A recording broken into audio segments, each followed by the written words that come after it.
सबको एक समान शिक्षा, वन नेशन वन एजुकेशन के लिए कैमूर जिले के मोहनिया गांव का एक लड़का अभिभावक संघ के पद यात्रा पर निकले हुए हैं। आप देख रहे हैं जनपद न्यूज, न्यूज एंड व्यूज। के स्कूल या कॉलेज में बार बार रीएडमिशन, स्कूल में जो शिक्षा अभी दी जा रही है उसके गुणवत्ता में बहुत ज़्यादा स्तर बहुत ज़्यादा नीचे है।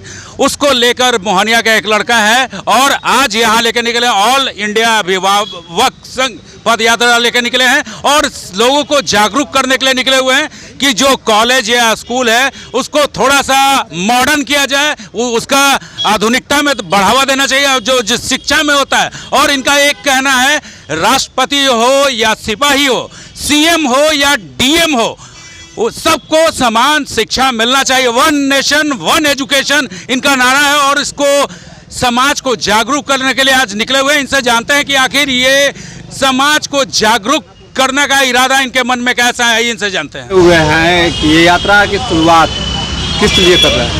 ये यात्रा का सबसे पहले तो आपके चैनल को बहुत बहुत धन्यवाद करते हैं। और यह यात्रा मोहनिया के कैमूर से हमने निकाला है आज से 7 महीना पहले और मोहनिया, भगवा, दुर्गावती, सासाराम, आरा होते हुए हम पटना आज पहुँचे हैं। और समझिए कि मेरा यह अभियान है ऑल इंडिया छात्र अभिभावक संघ के सौजन्य से। और मैंने इस पद यात्रा में वन नेशन वन एजुकेशन, सबको एक समान शिक्षा की मांग करते हुए बहुत सारे कुछ पॉइंट हैं जो एक गुणवत्तापूर्ण शिक्षा व्यवस्था बनाने के लिए संकल्पित हैं और लोगों को जागरूकता करने का अभियान है मेरा। लोगों तक जाते हैं, जागरूक करते हैं कि बेहतर शिक्षा, बेहतर स्वास्थ्य की बात कीजिए और एक आधुनिक ढंग से शिक्षा दी जाए ताकि सबको एक बेहतर शिक्षा मिले और अपने भविष्य को अच्छा बना सके।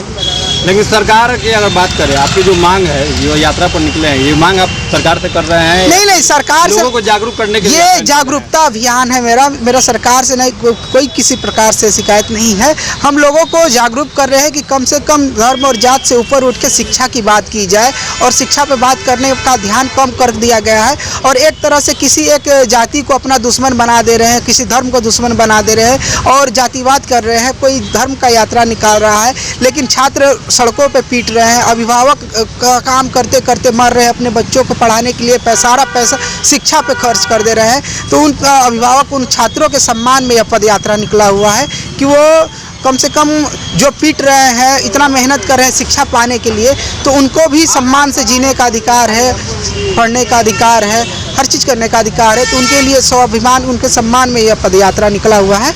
ये यात्रा आपका कहाँ से कहाँ तक का? ये संपूर्ण भारत में पद यात्रा जाएगा और संपूर्ण भारत के 140 करोड़ देशवासियों तक ये मैसेज मेरा जाना चाहिए। और यह संकल्पित है कि कम से कम धर्म और जाति से ऊपर उठकर आप लोग शिक्षा पे बात करें। बेहतर शिक्षा होगी तभी आपकी पीढ़ियों का जो है कायाकल्प होगा, बेहतर परिवार चलेगा। इसी सब का उद्देश्य है। तो अभी तक आपका यात्रा सिर्फ अभी बिहार में ही है? हाँ, अभी संपूर्ण बिहार घूमने में देखिए कितना समय लगता है। अभी तो कोई नहीं, समय सीमा तो मालूम नहीं चल पा रहा है यात्रा करने में। कभी कभी 40 किलोमीटर भी चल रहे हैं, 30 किलोमीटर भी चल रहे हैं, थक जा रहे हैं तो 60 किलोमीटर भी चल रहे हैं, ऐसे ऐसे करके चल रहे हैं। आप जिस तरह से शिक्षा को लेकर यात्रा निकाले हुए हैं और सरकार की जो नीति आई है, नई शिक्षा नीति जो लेके आया गया सरकार के द्वारा, इससे कितना आप संतुष्ट? देखिए, इससे हम बहुत ही काफ़ी संतुष्ट नहीं है। 5+3 और 4 ये शिक्षा नीति में आप देख सकते हैं कि हमारे सरकारी स्कूल में जितने भी सरकारी स्कूल है उसका इंफ्रास्ट्रक्चर डेवलपमेंट नहीं है। सरकारी नीति तो बहुत अच्छी है, उसको नीति को जब आप पढ़िएगा ना तो आपको ऐसा एहसास होगा कि हमारे बच्चा को बहुत बेहतर शिक्षा मिलेगी।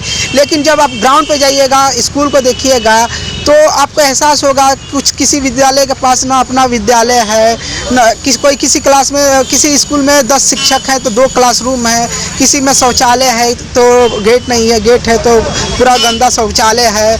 और जगह की बहुत ही कमी है कि किसी विद्यालय में तो पूरा छत ही ढहा हुआ है। हमारे कैमूर में ऐसे ऐसे विद्यालय हैं, जब भ्रमण कीजिएगा तो आपको एहसास होगा कि एक कमरा में 2 कमरा में कम से कम बहुत सारे बच्चे हैं, जहाँ मतलब कि कोई एक निश्चित पैमाना नहीं है विद्यालय का। तो हमको नहीं लगता है कि 5+3+3+4 का ऐसी शिक्षा नीति से बिहार के सरकारी स्कूल में जो बच्चे पढ़ रहे हैं उनको आधुनिक ढंग से शिक्षा मिलेगी, बेहतर शिक्षा मिलेगी।